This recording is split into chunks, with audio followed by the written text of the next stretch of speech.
In procurement, managing vendor requests and tracking purchase tickets can be a painful experience. When information about a critical vendor is scattered across Slack, email, and various tickets, getting from request to vendor signature can be really frustrating.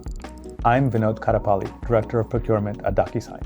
Let's look at how to leverage Docusign Intelligent Agreement Management as a single collaborative dashboard where intake, tracking, and orchestration all come together to make this process seamless. Let's say you've been trying to execute a vendor contract for weeks. Traditionally, context lives in many tickets, red lines are buried in emails, and budget decisions happen in Slack.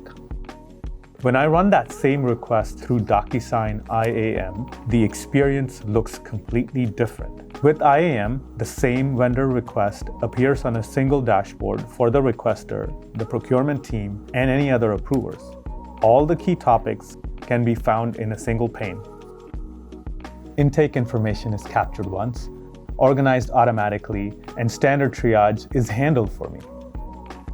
From there, the request is automatically routed to finance, legal, and any other necessary stakeholders for their review and approvals.